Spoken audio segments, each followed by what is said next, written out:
नमस्कार। शिवसेना मामले में सुप्रीम कोर्ट के फैसले के बाद यह साफ हो गया है कि महाराष्ट्र में एकनाथ शिंदे की सरकार बनी रहेगी।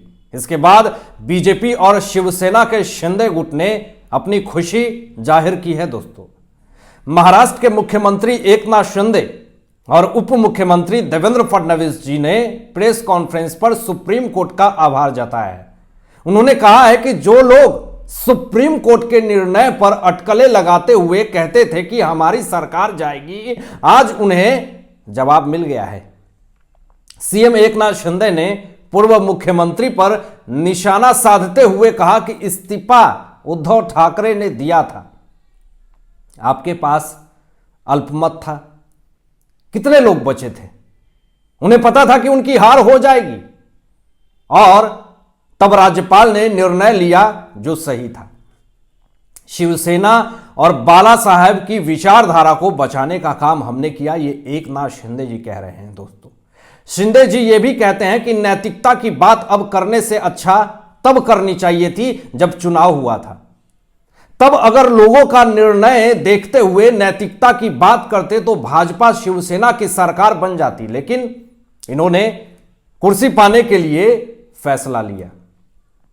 वही उप मुख्यमंत्री देवेंद्र फडणवीस जी ने कहा है दोस्तों कि आज सुप्रीम कोर्ट ने महाविकास आघाड़ी के मंसूबों पर पानी फेर दिया है। महाविकास आघाड़ी की साजिश नाकाम हो गई है। सुप्रीम कोर्ट ने माना है कि महाराष्ट्र की मौजूदा सरकार पूरी तरह संवैधानिक है। उन्होंने कहा कि सुप्रीम कोर्ट ने स्पष्ट कहा है कि उद्धव ठाकरे को दोबारा मुख्यमंत्री नहीं बनाया जा सकता है। यह बहुत बड़ी और ब्रेकिंग खबर है। सदस्यता निरस्त किए जाने के संबंध में सुप्रीम कोर्ट ने कहा है कि स्पीकर के पास अधिकार है कि वो फैसला ले। फडणवीस जी ने कहा कि स्पीकर को यह अधिकार दिया गया है कि 10वीं अनुसूची को ध्यान में रखते हुए यह तय करेंगे कि राजनीति पार्टी कौन सी है और फिर सदस्यता निरस्त किए जाने पर फैसला होगा। उन्होंने आगे यह भी कहा कि नैतिकता की बात करना उद्धव ठाकरे को शोभा नहीं देता है। मैं उनसे पूछता हूं कि भाजपा के साथ चुनकर आए और मुख्यमंत्री बनने के लिए कांग्रेस और एनसीपी के साथ जब गए तब नैतिकता कौन से डब्बे में डाला था? उस वक्त उद्धव ठाकरे की नैतिकता कहां गई थी? उद्धव ठाकरे ने डर के इस्तीफा दिया है।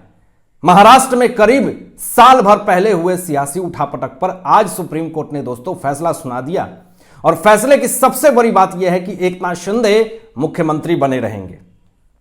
कोर्ट ने कहा है कि उद्धव ठाकरे ने फ्लोर टेस्ट का सामना ही नहीं किया है, खुद ही इस्तीफा दे दिया।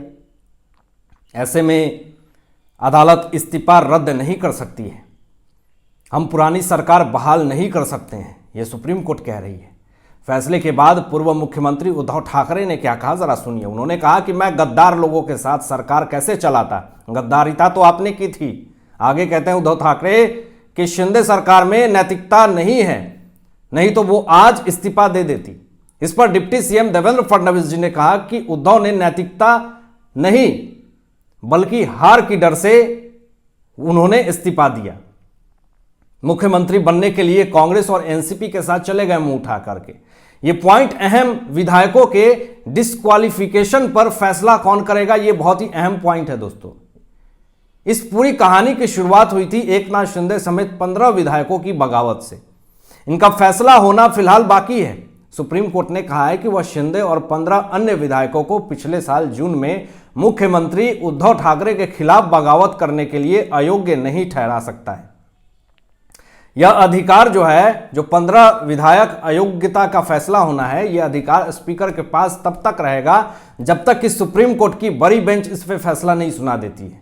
अब सुप्रीम कोर्ट ने एक समय सीमा के अंदर इसका निपटारा करने को कहा है।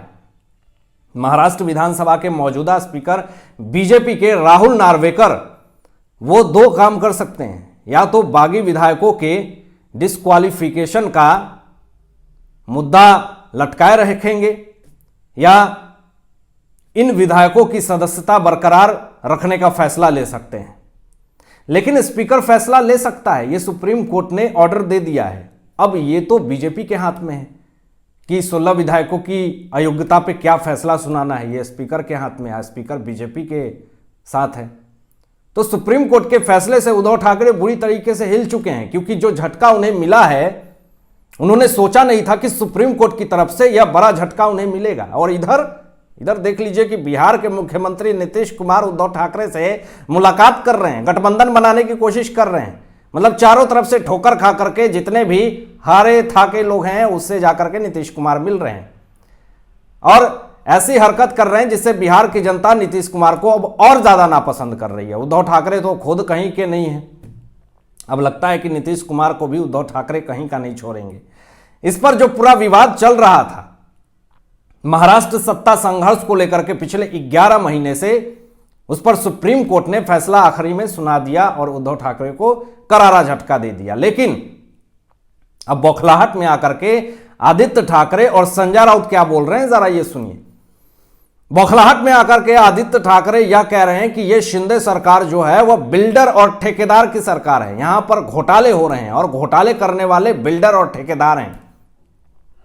जरा आदित्य ठाकरे नहीं जानते हैं तो जाकर के उद्धव ठाकरे जी से पूछें कि जब महाविकास अघाड़ी की सरकार थी तो कितनी भ्रष्टाचारिता हुई थी, कितने सारे लोगों ने भ्रष्टाचार किया था, कितनी दलाली हुई थी, बड़े बड़े व्यापारी को डराया जा रहा था, धमकाया जा रहा था, वसूलीबाजी हो रही थी। उस वक्त कहां थे आदित्य ठाकरे?